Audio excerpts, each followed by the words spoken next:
Antes de mais nada, vamos a uma breve introdução teórica acerca das características gerais do romantismo, das quais a que se faz mais presente na segunda geração do movimento no Brasil é a evasão da realidade.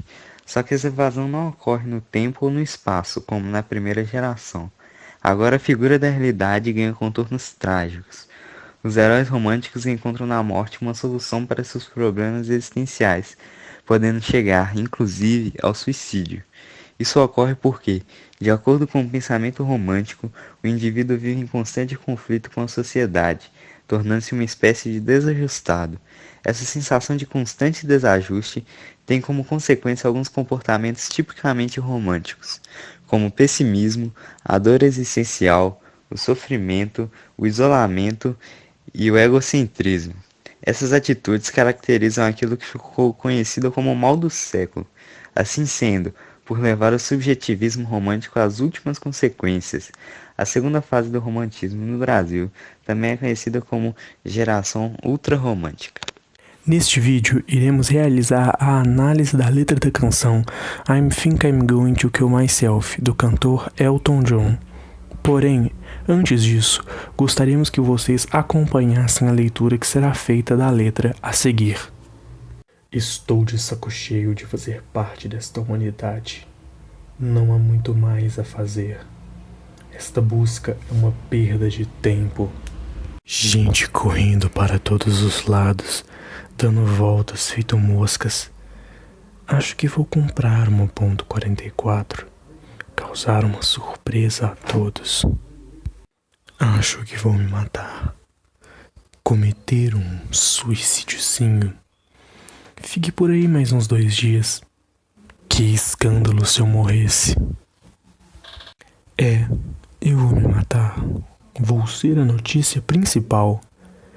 Queria ver o que os jornais diriam a respeito da angústia dos adolescentes. Eu vou me matar. Vou ser a notícia principal. Há uma briga na minha família. Não posso sair com o carro. Tenho que estar em casa às 10 horas. Quem eles pensam que são? Eu abriria uma exceção se você quiser salvar a minha vida. Brigitte Bardot tem que vir me visitar toda noite. Nos 2 primeiros versos, o eu lírico se vê decepcionado com a sociedade ao seu redor, demonstrando um egocentrismo muito marcante por parte dos ultrarromânticos. Tal egocentrismo pode ser interpretado levando em consideração a insatisfação do indivíduo com o resto da humanidade, se colocando em uma posição superior ao dos demais. E ele finaliza a estrofe demonstrando o quão a vida perdeu sentido devido ao tédio que a mesma lhe causa. No último verso, o eu lírico se refere à própria vida através do termo busca, algo muito comum entre diversos autores, que de maneira metafórica enxergam a vida como algo para correr atrás, este algo variando de acordo com a subjetividade do indivíduo. No caso do eu lírico, este algo não existe mais, tornando sua vida uma enorme perda de tempo.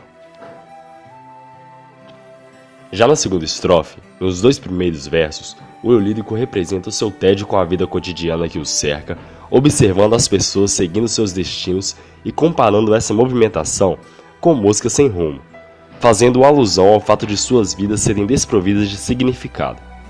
Isso reforça ainda mais o egocentrismo do eu lírico, tendo em vista que o mesmo julga a vida dos que o cercam como algo banal tanto quanto a sua própria, o que é evidenciado nos 2 últimos versos, onde o eu lírico reforça implicitamente a ideia de suicídio como solução potencial para sua existência inútil. Na terceira estrofe, o eu lírico levanta de maneira mais assertiva a questão do suicídio como solução prática para a sua vida sem sentido. Já no próximo verso, ele segue fazendo uma banalização do suicídio, utilizando o termo suicídiozinho, reforçando ainda mais a ideia de que tirar a própria vida é um pensamento corriqueiro em sua mente. No terceiro verso, o eu lírico interage de maneira inusitada com o ouvinte da música, dizendo: fique por aí mais uns 2 dias. Trocando em miúdos, é como se o eu lírico dissesse: duvida que sou capaz de tirar a minha própria vida? Então espere e verá. Ele finaliza a estrofe mais uma vez reforçando seu egocentrismo, afirmando que sua morte seria um verdadeiro escândalo. Nessa estrofe, o eu lírico deixa clara a sua necessidade por atenção. Entretanto, vale salientar que o mesmo não tem o desejo de ser o centro absoluto das atenções. Na verdade, ele almeja, através de sua morte, chamar a atenção das pessoas para a depressão juvenil. Essa depressão juvenil é um tema muito abordado pela literatura ultrarromântica. No quinta estrofe, o eu lírico deixa claro seu descontentamento com a sua família.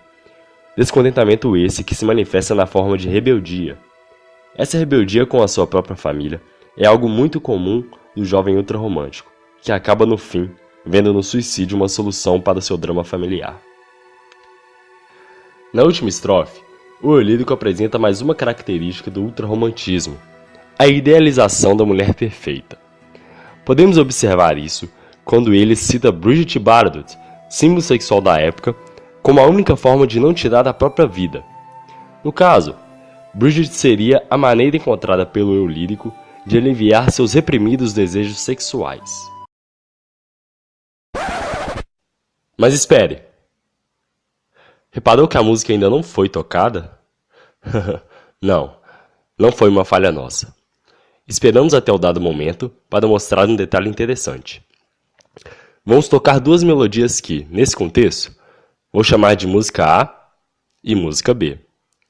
E gostaria ainda de propor um exercício mental que consiste em tentar adivinhar qual delas é a música analisada.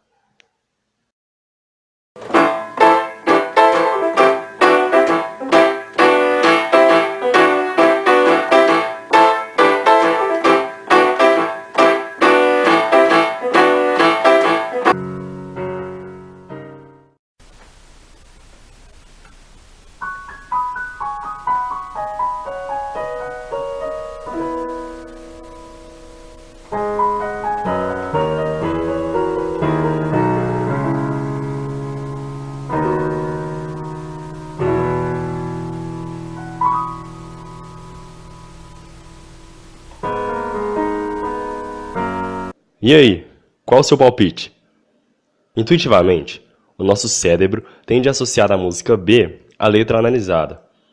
Isso porque o conteúdo da letra é triste, assim como da melodia.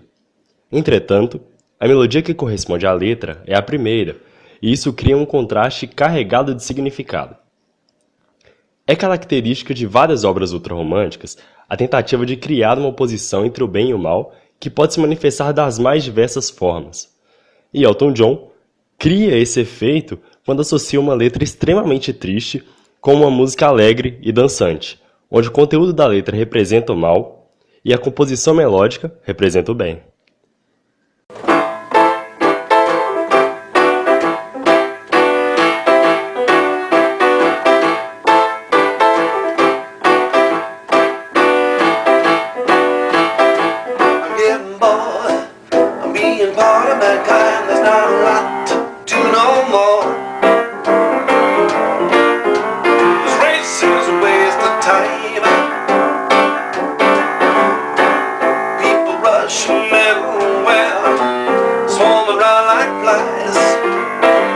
Think about